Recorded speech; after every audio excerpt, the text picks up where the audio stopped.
बिस्मिल्लाहिर्रहमानिर्रहीम। अस्सलामुअलैकुम। स्टूडेंट वीज़े पर एक लड़की पाकिस्तान से इंग्लैंड आई। लंदन की यूनिवर्सिटी में उसका एडमिशन तो हो गया, लेकिन एक सेमेस्टर पास न कर पाई। पहले ही सेमेस्टर में बार बार फेल होती रही, हत्ता के तंग आकर अपनी तालीम छोड़ दी और इधर छोटी मोटी जॉब करने लगी। इस तरह 8 माह में मुख्तलिफ किस्म की जॉब्स करके पेट पालती रही, हत्ता के उसका वीजा भी एक्सपायर हो चुका था। उससे कुछ समझ नहीं आ रही थी कि वो क्या करे। परदेश में बड़ी मुश्किलात में गिर चुकी थी। गैर कानूनी शहरियत को छुपाने के लिए वो एक फ्लैट में रहने लगी, जहां उसके साथ 5 लड़के रहते थे, जिसमें 3 गोरे और 2 अफ्रीकी शामिल थे। वो लड़की इनके लिए खाना पकाती, इनके कपड़े इस्त्री करके देती और इनके कपड़े धोती भी थी। उसका अपना बेड तक नहीं था। 5 लड़के बारी बारी उसके साथ रात गुजारते, मगर उसके घर वाले यही समझ रहे थे कि हमारी बेटी लंदन में तालीम हासिल कर रही है। मैं काफी अरसे से मंसूबाबंदी बना रहा था कि किसी तरह लड़की को उनके चुंगल से आजाद करवाऊं, लेकिन बेबस था, क्योंकि मैं भी तो परदेश में था। 35 साल बाद जब मैं अपने वतन वापस लौट रहा था, तब उसने मुझे एक खत दिया और कहा कि ये खत मेरी माँ को दे देना। इस दौरान मेरे दिल में आया कि खत को खोलकर पढ़ा जाए। मैंने खत खोलकर पढ़ा तो दंग रह गया, क्योंकि इसमें लिखा था किरण अपनी माँ से शिकायत कर रही कि उसका भाई वाजिद हम बहन भाइयों में सबसे बड़ा था। उसकी जिम्मेदारी है हमारे बाप के गुजर जाने के बाद वही इस घर का सरबराह है। एक सरबराह होने के नाते उसके कुछ फराइज हैं, मगर अफसोस कि वो अपने फराइज अदा नहीं कर रहा।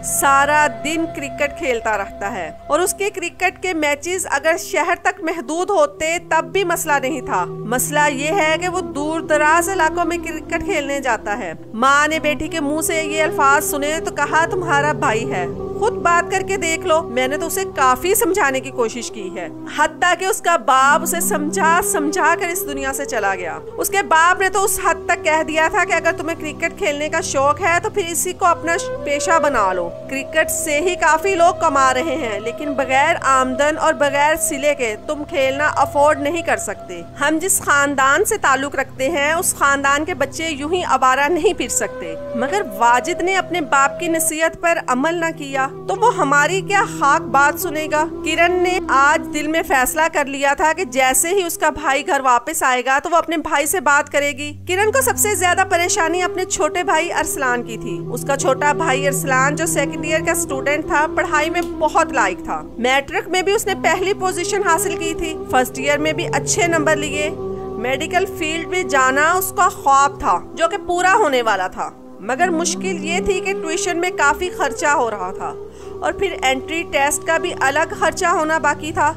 इन तमाम अखराजात के लिए किरण परेशान थी। उनके पास कोई वसाइल नहीं थे, मगर अपने भाई को डॉक्टर बनता देखना उसका एक ख्वाब था, जिसकी ताबीर वो हर सूरत चाहती थी। वो तालीम में बहुत लायक थी, BSc कर रखी थी और मास्टर्स की तालीम के लिए अभी अप्लाई करना था। वाजिद शाम को जैसे ही घर आया तो किरण ने भाई से इस सिलसिले में बात की कि भाई, हमारे घर के अखराजात बहुत बढ़ गए हैं। छोटे की तालीम का भी मसला है, डॉक्टर बनना उसका ख्वाब है। ट्यूशन फीस और एंट्री टेस्ट में जितने भी अखराजात होंगे वो हमने मिलकर ही इसके पूरे करने हैं। मुझसे जितना हो रहा है मैं इस घर के लिए कर रही हूँ। ट्यूशन पढ़ाती हूँ, सिलाई कढ़ाई करके अम्मी की अदवायात और घर के अखराजात पूरे करने की कोशिश कर रही हूँ। आप इस घर के बड़े हैं, आप पर भी कुछ जिम्मेदारियाँ हैं। वाजिद ने जब बहन के मुंह से ये अल्फाज सुने तो उसे गुस्सा न आया। वो अच्छी तरह जानता था कि उसकी बहन ठीक कह रही है। वाजिद कहने लगा, बहन मैं मानता हूँ, अगर आपके पास मेरे लिए कोई जॉब है तो मैं करने के लिए तैयार हूँ। मैंने बहुत कोशिश की है कि कोई जॉब मिल जाए, लेकिन कहीं कोई अच्छी जॉब मिल ही नहीं रही। किरण ने भाई से कहा कि भाई, अगर छोटी जॉब भी मिल जाए तब भी कर ले। अगर एक मंथ का 10 से 15 हजार भी हमारे घर आ रहा है तो इससे भी हमें फायदा होगा। इमाम मस्जिद ने माँ से कहा कि बैंक में सिक्योरिटी गार्ड की जॉब दस्तयाब है, अगर उनका बेटा करना चाहे। उस मौलाना का छोटा भाई जो बीमार था, कई दिनों से वो सिक्योरिटी गार्ड के फराइज सर अंजाम दे रहा था। बैंक वालों ने कहा था कि अगर आप अपने भाई की रिप्लेसमेंट दे दे तो बेहतर होगा। महीने के 20,000 तनख्वाह है, क्या आप करना चाहेंगे? वाजिद ने अपनी बहन के चेहरे पर गौर से देखा, जिसकी आंखें यही कह रही थी कि भाई ये जॉब कर ले। उसने कहा ठीक है मैं ये जॉब कर लूंगा। सुबह 9 बजे से लेकर शाम 5 बजे तक वो बैंक की बाहर सिक्योरिटी गार्ड के फराइज सर अंजाम देता और उसके अलावा क्रिकेट खेलना उसने फिर भी न छोड़ा। रात के औकात में वो अक्सर मैदानों की जीनत बना रहता। अभी उसे सिक्योरिटी गार्ड की जॉब करते हुए कुछ दिन ही गुजरे थे कि एक अनोखा वाकया पेश आया। वो बैंक के बाहर बैठा था कि उसने देखा कि एक बड़ी सी गाड़ी में से एक लड़की निकली है। उसने ड्राइवर को इशारा किया कि गाड़ी को साइड पर करो और वो बैंक के अंदर दाखिल हो गई। हुलिये से वो बहुत अमीरों कबीर लड़की मालूम होती थी। लड़की अंदर दाखिल हुई, बैंक मैनेजर से कुछ डिस्कशन हुई। उसके आधे घंटे के बाद वो बैंक से बाहर निकली। पता नहीं कोई खानदानी दुश्मनी थी या फिर क्या मामला था। लड़की जैसे ही बैंक से बाहर निकली तो 2 गाड़ियां जो असले से लदे हुए लोग थे, जिसमें उन्होंने लड़की को असले के जोर पर अगवा कर लिया। ड्राइवर ने गाड़ी चलाने की कोशिश की तो उन्होंने ड्राइवर पर फायर करके उसे जख्मी कर दिया। वाजिद ने जब ये मामला देखा तो उससे रहा न गया। उसने साथ खड़े बाइक को स्टार्ट किया और उस गाड़ी का पीछा किया जो लड़की को अगवा करके ले जा रहे थे। जब उन्हें यकीन हो गया कि गाड़ी का पीछा कोई कर रहा है तो उन्होंने वाजिद पर ये फायर किए। वाजिद खुद को बचाता हुआ उनको फॉलो करता रहा। ये एक फिल्मी सीन मालूम होता था लेकिन ये हकीकत में हुआ था। शुरू में ही भाई की आदत थी कि वो किसी को मुश्किल में नहीं देख सकता था और किसी को भी बचाने की खातिर वो अपनी जान को भी खतरे में डाल देता था। ये पहली बार नहीं हुआ था। इससे पहले भी जब एक शख्स खुदकुशी की नीयत से बिजली के खंबे पर चढ़ गया था, तमाम लोग नीचे उसे आने को कह रहे थे लेकिन वो किसी की नहीं मान रहा था, बल्कि उसने तो धमकी दी, ठीक है अगर कोई भी मेरे नजदीक आएगा तो मैं बिजली के इस खंबे को हाथ लगाकर अपनी जान दे दूंगा। इस डर से कोई भी उसकी तरफ बढ़ नहीं रहा था। वाजिद भाई ने एक खतरा मोल लिया और मकान के छत पर चढ़कर बड़े ही खुफिया अंदाज से उसने खुदकुशी करने वाले शख्स पर छलांग लगा दी और इसी तरह उसे खंबे से नीचे लाने में कामयाब होगा। उस शख्स ने वाजिद से कहा कि तुमने मुझे बचाया है लेकिन याद रखो मैं कल फिर ऐसी हरकत करूंगा। कब तक तुम मुझे खुदकुशी से बचाते रहोगे? वाजिद उसके साथ वक्त बिताने लगा। ये जानने की कोशिश की कि आखिर ये शख्स अपनी जान क्यों लेना चाहता था। हालांकि उसके सगे भाइयों को ये तौफीक न हुई कि उसके मसाइल को जान पाए। वाजिद ने इसके मसाइल को जानने की कोशिश की, उसको हल किया और फिर इसी तरह उसने खुदकुशी करने का अपना फैसला तर्क कर दिया। खैर अब उस गाड़ी का वो पीछा कर रहा था। वो मुसलसल मेरे भाई पर फायर कर रही और एक फायर बदकिस्मती से मेरे भाई के कंधे पर जा लगा। जख्मी कंधा होने के बावजूद जब उन्होंने देखा कि बाइक गाड़ी के करीब आ रहा है और ये शख्स हमारा ताक़ुब करता हुआ गाड़ी तक पहुंच जाएगा, तब उन्होंने गाड़ी का दरवाजा खोला और लड़की को बाहर फेंक दिया। शायद वो लड़की को अगवा करके नामालूम मुकाम पर ले जाना चाहते थे, लेकिन वो अपने इस मंसूबे में नाकाम हुए और मजबूरन लड़की को गाड़ी से नीचे फेंकना पड़ा। वाजिद जख्मी था लेकिन फिर भी उसने लड़की को बाइक पर बिठाया। गाड़ी से नीचे गिरने की वजह से लड़की को भी कुछ खराशें आई थी तो जख्मी हालत में वो लड़की को अस्पताल ले गया। उस लड़की का नाम शाजिया था और उसका बाप एक बहुत बड़ा ताजिर था। अगवा करने वाले लड़की के बाप से उसकी बेटी की कीमत वसूल करना चाहते थे लेकिन उनके सारे मंसूबे मिट्टी में मिल गए सिर्फ वाजिद की वजह से। 15 मिनट बाद ही लड़की का बाप अस्पताल में पहुंचा और अपनी बेटी को जिंदा सलामत देखकर बहुत खुश हुआ। और जब उसे पता चला कि वाजिद की वजह से लड़की जिंदा बची है तो उसने वाजिद का भी शुक्रिया अदा किया। वो वाजिद को पैसे देना चाह रहा था लेकिन वाजिद ने 1 रुपया भी लेने से इनकार कर दिया, ये कहकर मैंने तो उसकी जान पैसों के लिए नहीं बचाई। इसके बाद ये जानकर वाजिद को बहुत अफसोस हुआ कि बैंक वालों ने उसे नौकरी से फारिग कर दिया। हमारे खानदान को जो खुशी वाजिद की नौकरी की शक्ल में मिली थी वो थोड़े दिन बाद ही खत्म हो गई। मैंने अपने भाई पर गुस्सा किया और कहा कि क्या जरूरत थी तुम्हें ऐसे किसी के पीछे जाने की, इस लिहाज से तुम्हारी भी जान खतरे में थी और उसका तुझे ये सिला मिला कि बैंक वालों ने तुझे नौकरी से ही फारिग कर दिया। वाजिद ने मुस्कुराकर कहा कि बहन परेशान होने की जरूरत नहीं, अल्लाह ताला कोई और सबब पैदा कर देगा। वैसे भी ये नौकरी मेरी ख्वाहिश नहीं थी, मैं मजबूरी की हालत में ये कर रहा था। शाजिया के बाप को किसी तरह ये मालूम हो गया कि जिस सिक्योरिटी गार्ड ने मेरी बेटी की जान बचाई थी उसको उन्होंने नौकरी से फारिग कर दिया। वो खुद हमारे घर आए और उसके बाद वाजिद को अगले दिन मिलने का कहा। एक कार्ड भी दिया जिस पर ऑफिस का पता दिया गया था। दूसरे दिन वाजिद इस पते पर पहुंचा तो ये एक बहुत बड़ा ऑफिस था। उनकी अपनी कंपनी थी। फिरदौस साहब ने मेरे भाई को क्लर्क की जॉब दे दी। 40,000 तनख्वाह की ये जॉब सिक्योरिटी गार्ड से बहुत बेहतर। वाजिद मुस्कुराता हुआ वापस घर आया और मुझसे कहने लगा, मैंने तुझे कहा था ना कि अल्लाह ताला असबाब पैदा करने वाला है। उन्होंने मुझे छोटी जॉब से निकाला तो दूसरे दिन मुझे अच्छी जॉब की ऑफर हो गई। उसके साथ साथ मैं भी बहुत खुश थी क्योंकि अब हम छोटे के अखराजात पूरे कर सकते थे और उसका डॉक्टर बनने का ख्वाब पूरा होने वाला था। इस ऑफिस में शाजिया कभी कभी अपने बाप को मिलने आ जाया करती थी। जब उसने वाजिद को देखा तो खुश हुई और उसका एक बार फिर से शुक्रिया अदा किया। अपने बाप की गैर मौजूदगी में शाजिया ऑफिस बैठकर सब कुछ हैंडल कर वो दिल ही दिल में मेरे भाई को पसंद करने लगी और उसने उस पसंद का जिक्र मेरे भाई से भी किया। भाई ने उससे कहा कि मैं तो आपके बाप की कंपनी में एक मामूली सा मुलाजिम हूँ और आप इस कंपनी की मालिक, हमारा कोई जोड़ नहीं। मगर शाजिया ने कहा कि मैं अपने बाप से बात करूंगी, उम्मीद है कि अब्बा जान मेरी पसंद पर कोई एतराज नहीं करेंगे। घर आकर वाजिद भाई ने इस सिलसिले में मुझसे बात की और कहा कि जिस ऑफिस में मैं काम करता हूँ और जिस लड़की की मैंने जान बचाई थी वो मुझसे शादी करना चाहती है। ये बात सुनकर मुझे हैरत हुई और मैंने भी मना किया कि इस लड़की और हमारे खानदान का कोई आपस में जोड़ नहीं। वो जिस बात में ऐसा कह रही है लेकिन उसका बाप कभी भी उसे इस बात की इजाजत नहीं देगा